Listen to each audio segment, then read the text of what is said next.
Our next presenter is going to be Elise Lecomte. She's a registrar and assistant department chair at the Florida Museum of Natural History. She's going to be speaking about training and practical applications, the museum point of view, and will be followed by Sandra Very, who's up at Florida State, who works for Heritage Protocol. She's an archivist up there. So after your presentation, Elise, we'll go ahead and switch the presentation up to Sandra, and I'll be doing that on my side. So if you want to get started, it would be greatly appreciated. Thanks again. Great, thanks, Robin.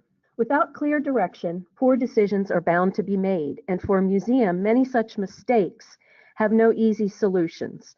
The best approach is prevention, and today an almost essential preventive measure is the adoption and implementation of a collection management policy. In our textbook for museums, Things Great and Small, Collections Management Policies, John Simmons uses this as the first quote in his book to highlight the importance of collections management policies. As we have learned in this program, it is of the utmost importance to have a collections management policy that relates to the mission, vision, and goals of the museum, is clear and comprehensible, and is easy to follow, use, and enforce. I would like to briefly review a few basic concepts that we have discussed previously. The purpose of a collections management policy and why it is important. From here on out, I will refer to a collections management policy as a CMP. A CMP is considered a fundamental policy for any museum because it defines and delineates the institution's guidelines and standards for collection stewardship based on professional standards and best practices.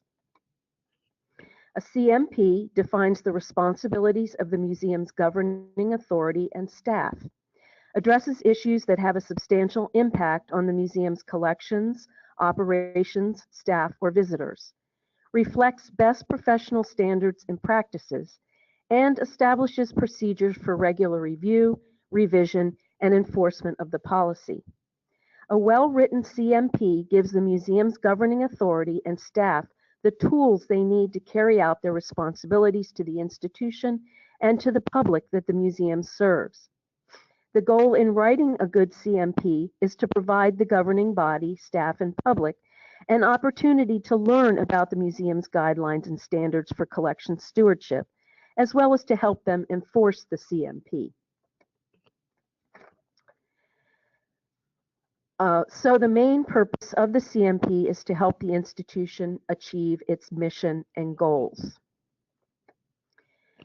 Policies will be ineffective or fail if they are not implemented, not enforced, or are enforced inconsistently.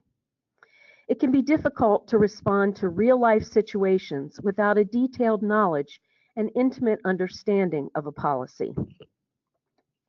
Regular training in the content and implementation of a policy is important to successfully address real-life situations. Left to themselves, some employees tend to dismiss a policy, to treat it as a directive from above, or to forget about it altogether. If those associated with an institution are taught why a policy is important to the health, well-being, and ultimate success of that organization, they will be more willing to abide by it and uphold it. All parties regularly associated with the operation of the museum should become familiar with the content of the CMP. This includes the governing body, all staff, including volunteers and interns, and any other parties regularly associated with the museum, like friends groups or foundations.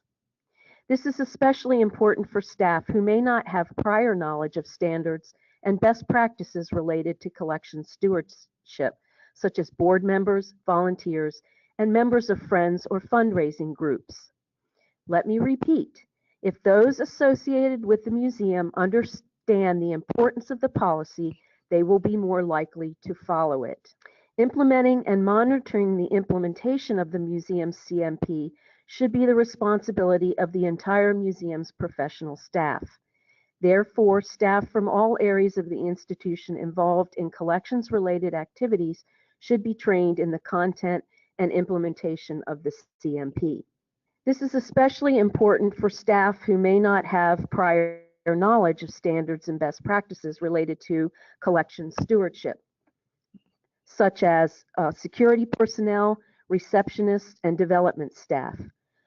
For example, using principles laid out in the Florida Museum of Natural History's Collections Management Policy and Code of Ethics, I once had to explain to one of our former development directors why it was unethical and potentially illegal for us to accept a group of art sculptures which had nothing to do with our mission, our collection scope, or even with natural history.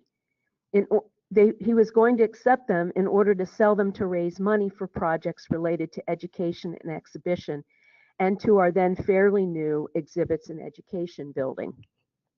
And the principles in our CMP and Code of Ethics helped me explain to him why this was not a good decision to make. Training should take place on a regular basis at regularly set times throughout the year. It can be done through workshops, sessions, designated meetings, or regular meetings like staff or board meetings. Many museums regularly monitor how well the members of the governing authority, staff, and volunteers comply with policies. This can be done by analyzing museum functions to detect any problems with acquisitions, accessions, loans, collections management, deaccessions, and so forth. When problems or failures occur, they should be investigated to determine whether the policy or procedures were inadequate or inappropriate, or whether there was some failure due to personnel not adhering to the policy. Retraining is necessary whenever revisions are made to the CMP. Revisions have to be made when the CMP becomes inadequate, is no longer appropriate, that is, it no longer does what it is supposed to do, the museum's mission changes, the museum changes its collections plan, the museum initiates new programs or activities that raise new policy issues, and/or professional standards change, or new professional standards are adopted. Collection staff may need to be trained often, say 3 to 4 times a year. Other staff that are not intimately involved in collections-related activities, for example, facilities managers and security personnel, might only need to be trained once a year when the policy is revised or when there is a problem or failure. For volunteers, it will depend on what divisions they are assigned to or what activities or tasks they are assigned. A volunteer working in education or administration may not need to be trained as often as those working with the collections. It is a good idea to review the CMP with everyone working at or with the museum on at least an annual basis, whenever the policy is revised or updated, or whenever a problem or failure occurs. There are several different training methods that can be used to teach museum personnel about the CMP. Tabletop exercises, including hands-on exercises, role-playing, or scenarios. For example, a hands-on exercise could involve laying several different objects out on a table, having one per person, discussing whether or not they should be accepted for the collections, and for which collection, say the permanent or educational collection, and if they should be accepted as acquisitions or accessions. Then the participants could process the objects according to the decisions made, that is, whether to accept an object or not, whether to consider it an acquisition or accession, and which collection it should go into. The participants could then help fill out deeds of gift, complete catalog forms, and number the objects. Be creative in making up exercises. At a conference, I participated in a session on collections insurance where we played a game of Trivial Pursuit. The winning team got a gift certificate to Starbucks. A game of Trivial Pursuit related to collections management could include some of the following categories: accessions, deaccessions, loans, storage methods, found in collections, abandoned property, exhibit practices, and the like. And the questions could be based on real-life scenarios or real-life problems or issues. If the training session relates to the museum's collections and to real-life collections management issues and problems faced by the museum, it will be much more meaningful to the participants in understanding the guidelines and standards laid out in that museum's CMP. This is an example of a situation that I use in the collections management and museum ethics courses that I teach. I hand out 1 to 3 different scenarios and break up the class into smaller groups. They discuss what they would do and then report back to the class as a whole. Class-wide discussion then ensues based on the individual group's decisions. Other examples of training methods include workshops and creative discussion groups. For example, you can do a workshop for your institution's governing board and/or friends group. Include presentations on the content and importance of the CMP, followed by a tour of collection storage, followed by hands-on exercises and/or scenarios. You could do several of these over the course of a year, focusing on one particular area of the CMP, say acquisitions, then loans, then deaccessions, per workshop, much as we have done with this program. No matter what kinds of training methods you use, you must make time for regular training as we have discussed above. It is also important to evaluate the results of the training in order to improve it and make it more successful.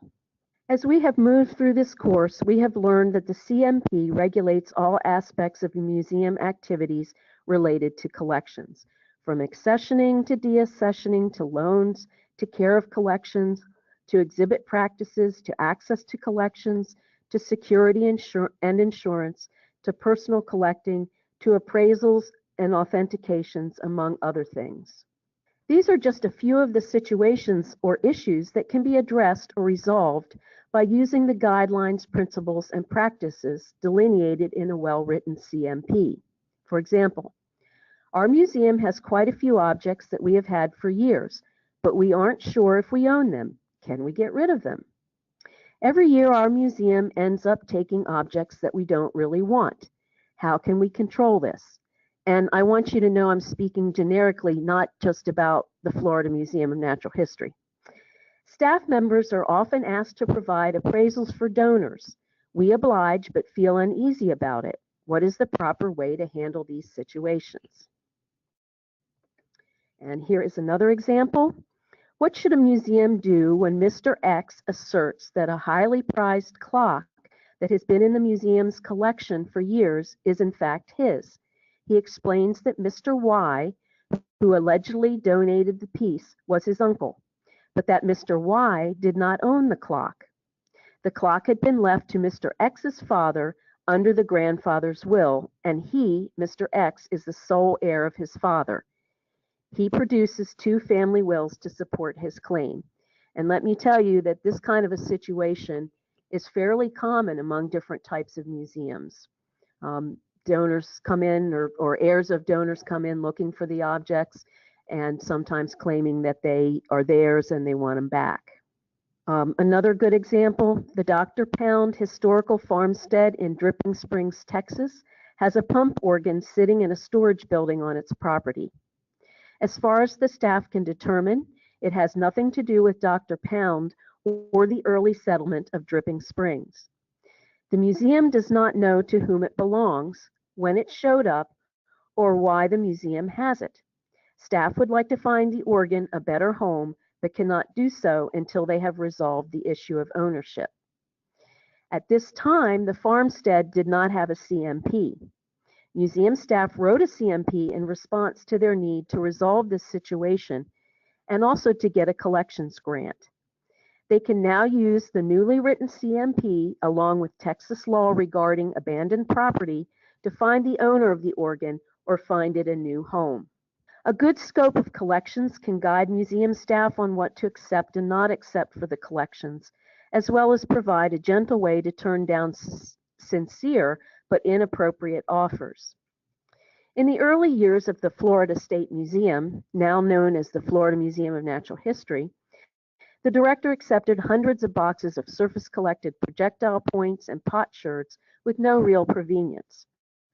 Consequently, the museum has tens of thousands of such objects, which can be used for educational programs but not for significant research.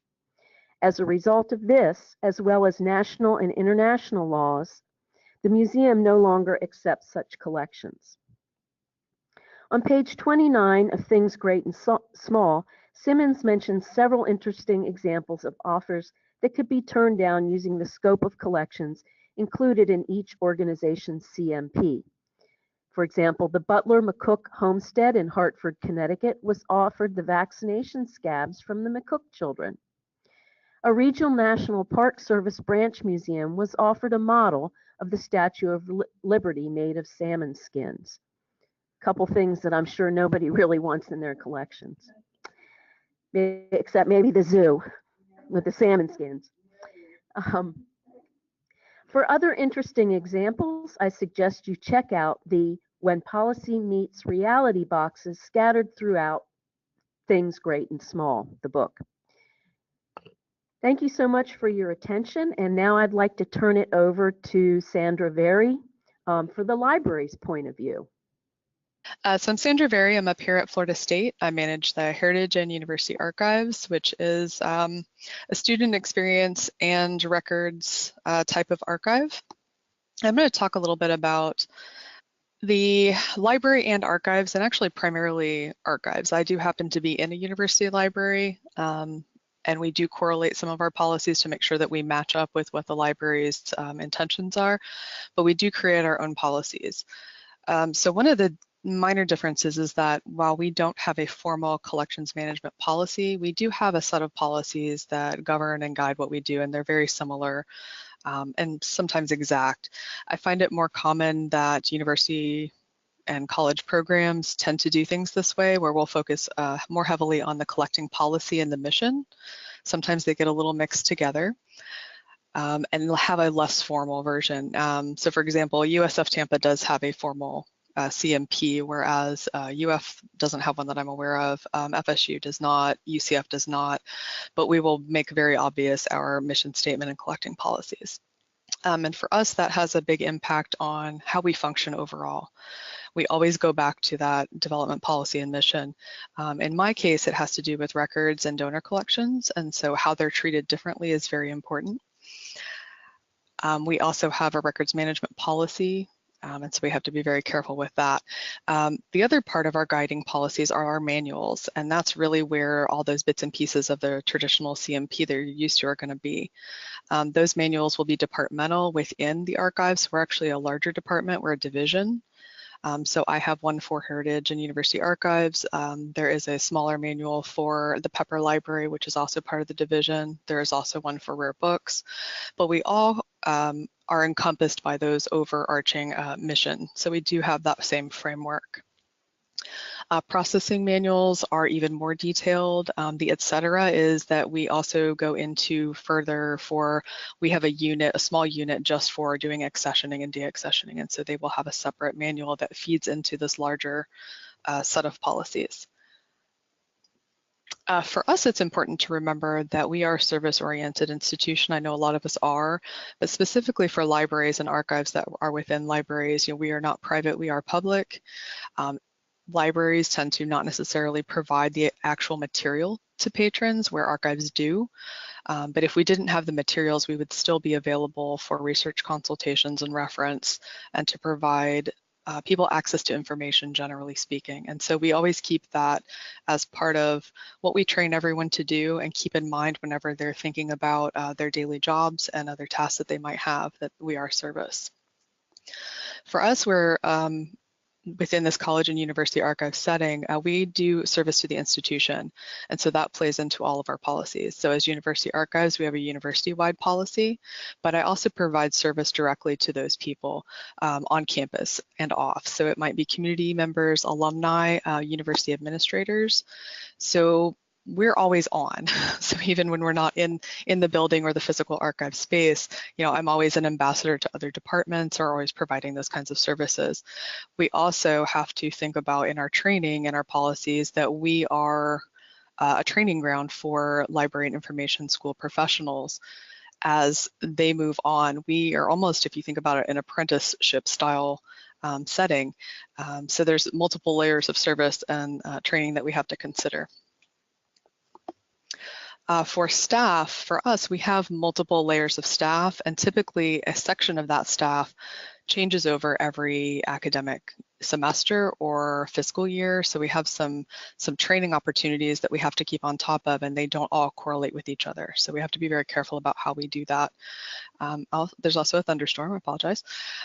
Types of staff, so faculty, we get regular training, but we also have to train each other and make sure that we're on top of what each other is doing.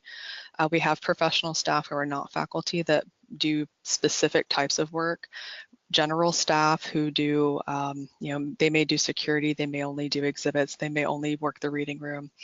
Our graduate students and interns, part-time employees, and they can come and go very quickly, and volunteers, which a lot of us are familiar with. Not everyone has faculty or graduate students and interns. That might be different. I think the other things are pretty similar. For us, it's important with that, thinking about collection management policies, collecting policies, et cetera, that everyone gets that baseline of training. And I think we all agree that that's necessary regardless of what level of function that you serve. Having a baseline, understanding the general policies and the mission. The mission is key. We do have skills-based training. That is, again, training in metadata, training in book preservation. So there are some other things that we're going to be doing. And then we have project-based training. So if I have a person that I hire or comes in just for doing processing of a collection, making it available, they're going to have a whole nother set of training. But again, we always go back to that mission. How do you fit in? What does the work that you're doing mean? And does it follow our basic requirements for skills and, again, the mission and the policies? And then, of course, there's professional training that goes back to coming in as a new member of the team in a permanent way, or professional training for library and archive professionals. So I think for us, consistency is key. Doing repetitive kinds of small trainings is a great way to do it. But we do have a lot of compartmentalization. We've talked about having multiple curatorial areas, but again, we're part of this big division.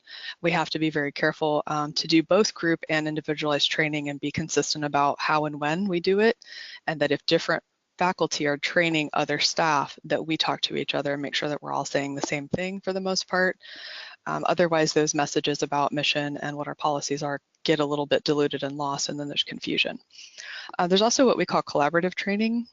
For us, we have shared staff sometimes. I'll have a student who works in multiple areas within the division, and we need to make sure that we, again, coordinate and that they have the right skills to do different types of work throughout.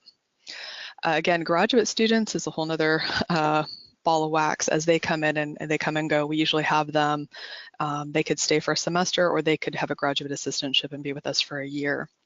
Something that we try to do with them is that we train them throughout the department. So they'll have basic training, but they will actually spend a month to a month and a half with each of the curatorial areas to get training. That gives them that professional level of training, but also gets them some different experience with different kinds of projects. I think something that's extremely important for us, again, we're always advocating for our program, we're advocating for donations, we're also for financial support. So everyone that's involved has to have investment in the program. And to do that, we really have to empower them. And we do that by training, but we also do that by making sure they understand that we have confidence in them. We give them some leeway to do things, to make mistakes sometimes, but that they always feel that they have access to us as leaders in the program, make sure that they're aware that they always have resources at their disposal. They should never feel like they are working in a vacuum or don't have the skills that they need. So I think checking in with staff and as a group at all levels to make sure that everyone after the fact, after the training has occurred, that they really are understanding what's happening and that they feel like they're part of the team and they can own that. So again, staff as ambassadors is huge. This is a big campus. I'm one university archivist. I have hundreds of departments to deal with. My student, staff, colleagues are all ambassadors. And so for us to all be trained together and know what we're doing and what we're talking about when we talk about the mission, what's the mission of the department and the division, and what do we collect and why do we collect it, they need to speak accurately, or that causes, of course, definitely can cause issues, especially with donors. I have a lot of alumni donors. They are a significant, level of collection, donations, and financial support for us, and anyone who's part of my area needs to be able to speak on our behalf, my behalf, the program's behalf, and so that's very, very important. When you do that and everybody feels like they're part of that and they can own it, then you have teamwork and synergy, which is extremely important. What does success look like if you do all the stuff right and we train and we're consistent and we keep our CMP and our policies and we pay attention and we're faithful to those things, then you actually have a team that works together, it functions. But the policy has to serve that. So you can have a policy that states all of these facts and that we're going to follow them, but it has to also address changing institutional needs, but also individual needs. It needs to reflect how people actually work. So it has to evolve. So, and if the document evolves, then the training has to evolve. Also, you may find that periodically that looking back at how training happens may not be effective, or it's not working the way that you would like and you don't feel that it's being successful. You have to step back and say, what's another way to do this? And for us, a lot of times what we do is we'll trade staff back and forth a little bit to give them an opportunity to get a different perspective, but also just have some different experiences that they can contribute back. For us, a big thing is documenting change. We talked about not having that formal CMP, but also being a big division. We have to really keep on top of all of these documents and policy changes. And when we decide to make training different or change it, and keep track of what we've been doing. I think that's extremely important, especially if you want to keep evolving your policies and documents. And for us, I think it's a consistent message to staff and to the public. There's nothing worse than having donors show up at the front door with a box of things that, from their time at FSU that they're desperate to give to us and I have to say no, or staff has said yes and then I have to say no, which is even worse, because then they feel that, there's an issue there. That makes us look bad, it's not professional, and of course causes hurt feelings. So I feel that having that message is extremely important. And I think I may have gone through that pretty quickly. But I think that's really it for us. I know that for me to be successful, my team has to know what they're talking about and what they're doing. We can be very fast moving, especially in the university archives. It's a little bit different from the rest of the division. And again, that I have to I serve the administration. We are the institutional repository. So I have a lot of different kinds of staff. And then of course, we're trying to constantly, we have to pivot and change directions sometimes. We also have a museum. So I have a whole nother set of training responsibilities where I coordinate with the libraries, outreach and public service to train their students to work in our space. So we just have to be extremely flexible, but then it's checking back in and saying, hey, is this working? And I think that's all that I had. That's great. Thanks so much, Sandra. I think what I really liked in your presentation, and Elise mentioned it a little bit too, is the idea of becoming ambassadors, right? Like, because we all could theoretically have to run out and be kind of talking about, well, this is why we're doing these things and this is why we collect them, and to be knowledgeable as to what's happening within your collections is incredibly important. Also the idea of cross-training. I've worked at a couple places where we've done that too, where we've tried to be like, okay, and we honestly did this. We were like, maintenance staff, do you want to work in collections for a little bit at a museum? And it was a good experience, because then they were able to gather a little bit of more of what we did. But also then we had a couple maintenance guys who were like, well, we want to help out with emergency training. And I was like, heck yeah, come on. Perfect. So we ended up becoming our emergency folks that we could depend upon once the facilities were secure. So that was kind of a useful thing, generally speaking. Well, I'm going to go ahead and ask if any of our locations have questions of our speakers. If the folks up in Gainesville, do you guys have any questions for Sandra or any comments about Elise's presentation? No, we're good here. Excellent. And I believe that our friends in South Florida have joined us again. If you guys either want to use the chat box or hop on the mic and see if you guys have any questions for either of our speakers today. Nope, thank you. Excellent. And I'm going to look here and see if anyone has any questions or comments. I'm getting a lot of news, so I think you guys did a really good job at covering those topics. I think one thing we have to remember is that, and I mentioned it before, these are living documents. You do need to pull them out. People do need to be trained on them. It's elements of things that you don't like to think about, but it's a way to kind of keep that document around and in the front of your head as you're dealing with your day-to-day practice. So it's something to consider for sure.